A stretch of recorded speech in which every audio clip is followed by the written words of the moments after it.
तुमसर के लोगों के लिए एक खुशखबरी है। शहर का जाना पहचाना दंत चिकित्सा केंद्र Shri Yash multi speciality dental clinic and implant centre अब नई आधुनिक सुविधाओं और नई लोकेशन पर फिर से शुरू हो गया है और पहले से भी बेहतर सेवा के साथ। डॉक्टर हरीश कमाने और डॉक्टर भावना कमाने के नेतृत्व में यह प्रतिष्ठान तुमसर में वर्षों से विश्वास और गुणवत्ता का प्रतीक रहा है। अब नई तकनीक, अपडेटेड मशीनरी और आधुनिक ट्रीटमेंट सुविधाओं के साथ यह अस्पताल नए रूप में सामने आया है। यहाँ उपलब्ध हैं दर्द रहित दांत उपचार, आधुनिक रूट कनाल और ब्रेसेस, कॉस्मेटिक डेंटिस्ट्री, बच्चों और बुजुर्गों की विशेष देखभाल, ऑरल हेल्थ काउंसलिंग और एडवांस इम्प्लांट ट्रीटमेंट।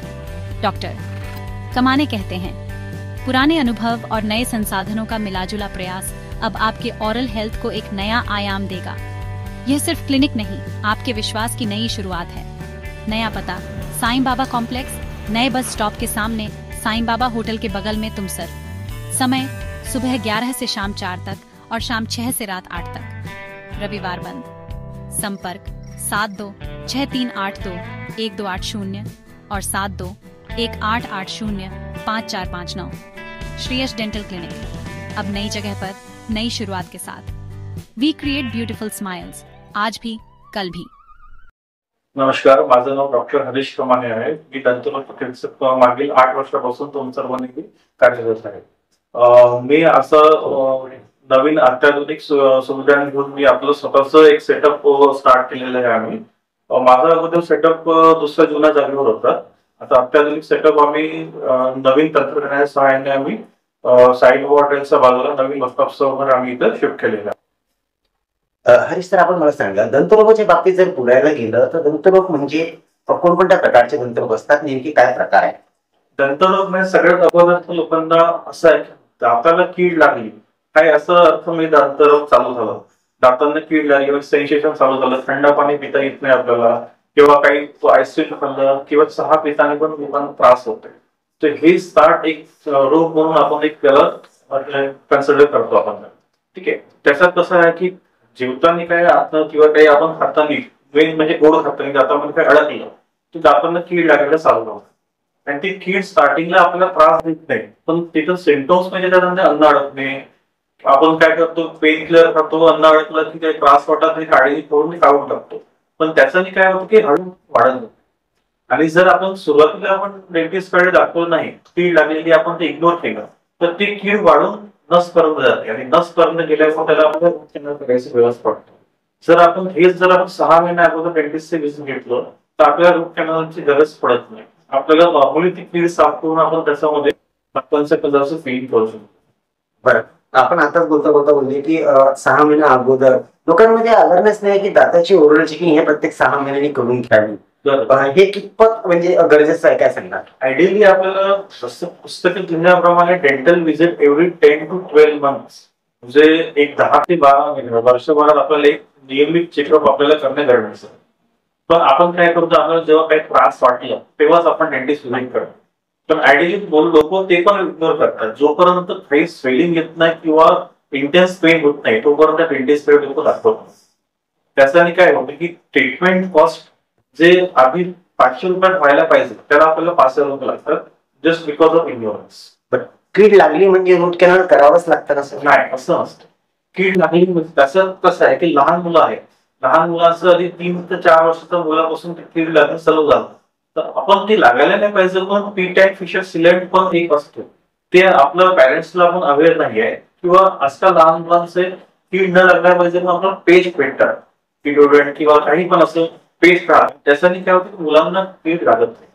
आणि दुसरी गोष्ट, कीड लागली तर त्याला रूट कॅनल करणे असं नाही राहत, कीड थोडंसं पण असलं आपण डेंटिस्ट कडे जाऊन ते फील केलं, ती क्लीन करून आपण त्याच्यामध्ये फिलिंग केली तर आपल्याला रूट कॅनलला आपण त्याला ट्रीटमेंट करायचं गरज पडत नाही। बरं, लहान मुलांच्या बाबतीत बोलायला गेलं तर लहान मुलांचे पॅरेंट्स जे असतात ते आज गोळ खाऊन करतात, पण आणि म्हणतात की दात जाऊ द्या, दात तुटले तर नवीन दात येतील, हा प्रकार कितपत म्हणजे सुधारित आहे, काय सांगणार? एक 80% लोक तर असं कन्सिडर करतात लहान मुलांचं की चुकीचं धारणा की नाही दात पडतीलच, मी पडणार तर नवीन दात चांगले येणार, पण दात जेव्हा 4 वर्षाच्या मुलाचा दात किडला आणि त्या दात पडायला आपल्याला 9 ते 11 वर्ष दात पडतं, जी दाढ राहते लहान अक्कल दात, छोटी दाढ दात म्हणतो आपण त्याला, ते पडायला आपल्याला 9 ते 11 मध्ये पडतं। आणि तोपर्यंत जर आपण मुलांना पेन किलर रेग्युलर देऊ शकत नाही आणि पॅरेंट्स काय करतात की एकदम जास्त मुलगा रडायला लागला किंवा स्वेलिंग आली तेव्हा डेंटिस्टकडे जातात. तर आयडियली कसं करायला पाहिजेच नाही, कारण की त्याच्याने काय आहे एका तासासाठी दुसरा त्याला पसरतो. आणि परमनंट ट्यूब जो आहे पहिली दाढ म्हणतो मुलाची ती 6व्या वर्षी येते. आपल्या दुधाची दाढ जे किडलेली असेल तर त्याची स्पीड आपल्या परमनंट ट्यूबला लागते आणि त्याच्यामुळे आपली पक्की दाढ तो खराब व्हायला लागतो. म्हणजे येणारा दात पण खराब होऊ शकतो. बरं, आता ट्रीटमेंटच्या बाबतीत आपण बोलूया सर. रूट कॅनल पद्धती जी आहे, अगोदर जुनी जी रूट कॅनल पद्धती त्याला खूप फारशी शूटिंग लागायची. आजकाल जे ऍडव्हान्स ट्रीटमेंट जे आहे ते कशा प्रकारची आहे? जुने असं होतं की रूट कॅनल केलं 4 ते 5 प्रत्येक पेशंटला लागायचं. आता ऍक्च्युअली आपल्याकडे ऍडव्हान्स इन्स्ट्रुमेंट्स राहतात किंवा आपल्याकडे रूट कॅनल स्पेशलिस्ट येतात. त्याच्याने काय होईल की आपल्या अर्धा तासात जे व्हिजिटला 4 व्हिजिट लागतो त्या ट्रीटमेंटला ते आपलं 35 ते 40 मिनिटात ट्रीटमेंट पूर्णपणे प्रॉपर रित्या ते पूर्णपणे क्लिअर होते आणि त्याला वारंवार व्हिजिट पेशंटला लागत सिंगल व्हिजिट मध्ये होते. आणि आम्ही शहरात मोठ्या शहरात लोकांकडे वेळ असतो तर आपण ते पण सिंगल व्हिजिट पेशंट नुसतं प्रिपेअर करतो आणि आमच्याकडे पण गावातले लोक पण येतात तरी ते सिंगल व्हिजिट मध्येच ते प्रिपेअर करतात. वारंवार यायला लागत. आपल्या हॉस्पिटलच्या बाबतीत जर बोलायला गेलं तर आपली वैशिष्ट्य आहे की आपल्या हॉस्पिटलच्या बाबतीत जर बोलायला गेलं तर आपलं वैशिष्ट्य आहे की ओरल हेल्थ पूर्ण वन ग्रुप देण्याचा आपण प्रयत्न करत आहात. तर खूपदा असं होतं की ऍक्सिडेंटल टीथ वगैरे जर असते वेगळे वाकडे झाले तर अशासाठी आपल्याकडे काय सुविधा आहे? बघा, ऍक्सिडेंटल ट्रॉमा जो होतो पेशंटला तर कित्येक पेशंटला जर ऍडमिट करायची गरज नसली तर आपल्याकडे सगळं ओरल सर्जन येतात. आपल्याकडे ओरल सर्जन फ्रॅक्चर ट्रॉमा आपल्याकडे ते पूर्ण क्लिअर येतं. 24 आवर्स मध्ये आपल्याकडे ऑन कॉल डॉक्टर येतात. ते विदाऊट जर आपल्याला पेशंटला ऍडमिट करायची गरज नसली तर आपल्याकडे सगळी सुविधा होईल. ऍक्सिडेंटल केस आहे, सर्जरी आहे, IMF सर्जरी म्हणतो इंटरमॅग्युलर फंक्शन, तर ते आपल्याकडे पूर्णपणे क्लिअर होतात. त्यातच त्यात ब्रीज लावणे किंवा टोटल डेंचर या प्रकारचा आता नवीन टेक्निक आली आहे त्याबाबत काय सांगाल? ऍक्च्युली ब्रीज एक कन्सेप्ट राहतो. अगोदर जी जुनी पद्धती होतं की दात काढल्यानंतर आपलं दात ते बसवायचं राहिलं तर आपण काय करत होतो की 2 दातांचा सपोर्ट घेऊन आपण ब्रीज लावतो. 2 दातांचा सपोर्ट मध्ये साईडचे जे चांगले दात आहेत त्यांना आपण असं घासून त्यांना आपण त्याला ब्रीज लावतो. पण आता कसं आहे की ब्रीज हे कन्सेप्ट थोडस आपण आधी जुनं झालेलं. आता आपण काय करतो साईडच्या दातांना आपण काहीच डिस्टर्ब करत नाही आणि तिथे आपण इम्प्लांट प्लेसमेंट करतो. इम्प्लांटने काय होतं की साईडच्या दातांना आपण काही डिस्टर्ब करत नाही, त्यांना काही प्रॉब्लेम येत नाही आणि त्या दातामध्ये आपण इम्प्लांट मध्ये कसं राहतं की आपण प्रत्यारोपण करतो. जे रूट्स राहतात त्या इम्प्लांटचे ते आपण त्याच्यामध्ये ते इम्प्लांट प्लेसमेंट करतो आणि त्याच्यावर सपोर्ट आपण दात होतो. हे जे इम्प्लांट शेवटला पेशंटच्या मनात एक असतं की इम्प्लांट हा खूप त्रासदायक असतो, तर काय इम्प्लांट शेवटला पेशंटला खूप जास्त पेन होते का? इम्प्लांट हे काय का? इम्प्लांट असं राहतो की दात काढायला जेवढा आपल्याला त्रास होतो किंवा होत नाही तेवढंच इम्प्लांटला प्लेसमेंटला होतो. इम्प्लांटला खूप असं खूप मोठं सर्जरी किंवा असं काही राहत नाही. इम्प्लांट नॉर्मली आपण एक अॅनेस्थेशिया घेऊन एक 15 ते 20 मिनिटाचा एक प्लेसमेंट असतो. बस ते आपण आपल्याकडे त्याच्यासाठी फिजिओ डिस्टन्स करून एक मशीन असते त्याद्वारे आपण इम्प्लांट प्लेसमेंट करतो. हे तर झालं इम्प्लांटची बाबतीत. आता लहान मुलांमध्ये म्हणा किंवा मोठ्या मुलांमध्ये म्हणा दात वेगळे वाकडे होणे हा प्रकार आहे, त्यासाठी वेगवेगळ्या प्रकारचे ब्रेसेस वापरले जातात. अगोदर ब्रेसेसचे वेगवेगळ्या प्रकारचे, आता इन्व्हिजिबल ब्रेसेस सुद्धा आलेले आहेत, काय सांगणार? अगोदर आपल्याकडे फक्त मेटल आणि सिरॅमिक हे दोनच पद्धतीचं होतं. मेटल मध्ये दिसणारे आणि सिरॅमिकचं की ते दिसत नव्हते म्हणजे ओळखू येत नव्हते त्याच्यात. आता इन्व्हिजिबल असं राहतो की त्याच्यामध्ये काय होतं की पेशंटला वारंवार व्हिजिट करायची गरज नाही पडत. आपण एकदा स्कॅन करून घेतलं आणि त्यांना पूर्ण वर्षभराचं त्यांचं जे ट्रीटमेंटचं जे पूर्ण सेट आहे आपण त्यांना एका वेळी करून देतो. त्याच्याने काय होतं की पेशंटला ते दिसत नाही. इन्व्हिजिलॅन्स नावाप्रमाणेच तो इन्व्हिजिलॅन्स असतो. त्याचा पेशंटला काही ते दिसत नाही आणि त्यांना रेग्युलर डेंटल व्हिजिट करायची गरज पडत. त्यांना वर्षभराचा मोठं सेट देतो, त्या सेट त्यांना रेग्युलर ते वापरतात. हे झालं रिसर्चच्या बाबतीत. आता सर आपण सर्वात मोठी गोष्ट आपला क्षेत्र आहे हा खूप जास्त तंबाखू यूज करणारा क्षेत्र आहे, टोबॅको चिनिंग क्षेत्र आहे. इथे खर्रा हा खूप जास्त प्रमाणात खाल्ला जातो जेणेकरून लोकांचे तोंड सुद्धा उघडत नाही. अशा वेळेला दाताचं ट्रीटमेंट करणं कितपत कठीण आपल्याला जातं, काय सांगाल? खूप जास्त कठीण. आजकालचं 18 ते 20 वर्षाच्या मुलांपासून ते सिंगल फिंगर ओपनिंग ते 2 फिंगर ओपनिंग असं बरं असतं. त्यासाठी काय होते की पेशंट जे पब्लिक आहे जे जास्त खरा करतात त्यांना जेवायला प्रॉब्लेम होतो आणि मेन म्हणजे तिखट लागणं. खरं इतकं लोक खातात की त्यांना प्रॉपर भाजी तर खाता येतच नाही, फक्त वरण भात शिवाय त्यांना पर्याय नाही. आणि समजा दात दुखायला जर लागलं तर त्यांना आम्हाला ट्रीटमेंट काहीच देता येत नाही दोन्ही व्यक्ती शकतो, कारण की आपलं सिंगल फिंगर मध्ये आम्ही काहीच करू शकत असं नाही. रूट कॅनल होऊ शकत ना दात काढणे. अशी जे लोक आहे त्यांना काय मेसेज आपण देऊ इच्छिता? ऍक्च्युली असं आहे, खरं खाण्यात आम्हाला विचारतात की तुम्ही खरं बंद किती दिवस करायचं, 4 दिवसासाठी 5 दिवसासाठी. जोपर्यंत त्यांना त्रास होते तोपर्यंत तो खरा बंद करतात. त्रास बंद झालं की ऍज इट इज जसं तसं ते चालू करतात. त्याच्यामुळे असं आहे की तुम्ही खरा खात असाल तर ऍक्च्युली आपल्या फ्युचरच्या तुम्ही परिवाराबद्दल तुम्ही विचार करून तुम्ही हे करा की खरा खाल्ल्याने काय होईल, त्यांचं जेवण बंद होईल, तोंड कमी मिळेल. कॅन्सर तर होतोच, खरा खाल्ल्याने तो तोंडामध्ये काही अडकून राहिलं तर कॅन्सर तर होणारच आहे. त्याच्यामुळे खरा खाणं बंद करा असं माझं मेसेज आहे. आता आपण हे बोलूया सर की लोकांच्या बाबतीत जर बोलायला गेलं, दाताच्या बाबतीत लोक अवेअर नाही आहेत, निग्लिजन्स खूप जास्त आहे. दाताला काही थोडासा त्रास झाला नंतर बघू, करून घेऊ, नंतर जाऊ, आणि pain killer market pain killer घेऊन पेन किलर खाऊन घेतात. हा प्रकार कितपत हानिकारक ठरू शकतो? दातांना दुखलं आपण तो प्रायोरिटी, मी पण एक पर्सन आहे, डेंटिस्ट नाही, तर मला दात दुखलं तर मी थोडंसं एक दिवस दुखलं इग्नोर करेल.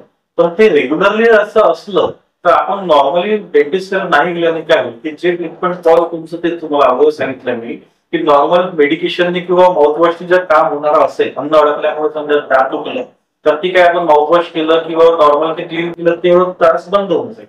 पण तुम्ही डेंटिस्ट व्हिजिट नाही केली, डेंटिस्टची व्हिजिट नाही केली, अन्न तसंच अडकून राहिलं तर ते हळूहळू तिथे कीड आहे.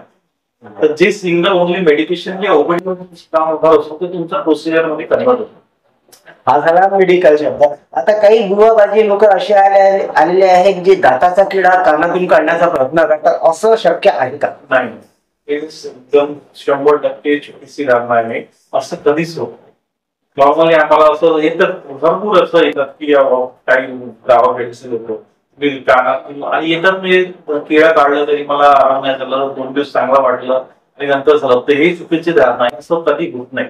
दातातली कीड ते कानातून कधी निघतच नाही. आणि कीड म्हणजे ती लाईव्ह लिव्हिंग थिंग असतं ना, ते की फक्त ते दातामध्ये अडकली नाही, ते बॅक्टेरिया असतात, ते कधी कानातून निघत नाही.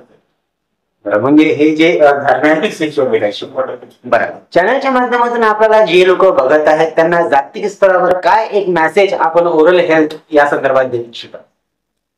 सर्वात बघत नॉर्मली जेवण करताना 2 टाइम आपण ब्रश केला आणि काही पण काही खाल्लं किंवा जेवण केलं तर गार्गल करणं जरुरी आहे. त्याच्याने काय होईल, दातांमध्ये काय अडकणार नाही आणि आपल्या दातांची हेल्थ चांगली राहील. आपण जाते नॉर्मली ब्रश नाही करत, त्याच्याने काय होतं, दातामध्ये अडकून राहतो आणि अडकून राहिले की ते हळूहळू ते कीड चालू होऊन जाते. त्याच्याने मग दाताचं ट्रीटमेंट पण लागते, सिमेंट टाकावं लागतं. ती नाही झाल्या पाहिजे, पण सगळ्यात अगोदर दातांचं माउथवॉश करून क्लीन ठेवणे जरुरी आहे. आता मी कमाने डेंटल क्लिनिकच्या बाबतीत जर बोलायला गेलं तर आपल्या इथे कोणकोणत्या फॅसिलिटीज प्रमुख पद्धतीने उपलब्ध आहेत? आमच्याकडे डिजिटल एक्सरे आहे. नॉर्मली आधीच असं होतं की एक्सरे जुन्या पद्धतीचं होतं की ते वॉश करून ते काढणे, फोटो क्लिक आपल्या जसं राहतो. आता आमच्याकडे डिजिटल एक्सरे आहे. एका सेकंदात ते एक्सरे द्वारे पेशंटला आपण दाखवू शकतो. दुसरी गोष्ट, आपल्याकडे माप घेण्यासाठी नवीन इंट्रावल स्कॅनर आम्ही अवेलेबल केलं आहे. ते तुमच्या शहरात आमच्याकडे सगळ्यात पहिल्यांदा ते अवेलेबल आहे.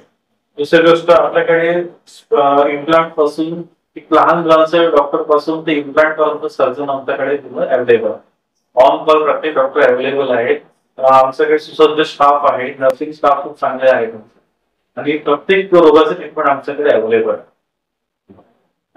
एकंदरीत चॅनलच्या माध्यमातून जे आपल्याला बघत आहेत त्यांना डेंटल सोल्युशन साठी कोणतेही विचारणा आपल्याशी करायचं असेल किंवा उपचार संदर्भात आपल्याशी संपर्क करायचा असेल तर ते आपल्याशी कशा प्रकारे संपर्क करू शकतात? आमचं दवाखान्याचं क्लिनिक जर दाखवायचं झालं तर नवीन बस स्टॉपच्या समोर साईबाबा हॉटेलच्या बाजूला आमचं क्लिनिक आहे. 24 10 ते 11 पर्यंत आपलं क्लिनिक चालू, सकाळी 11 ते 9 वाजता.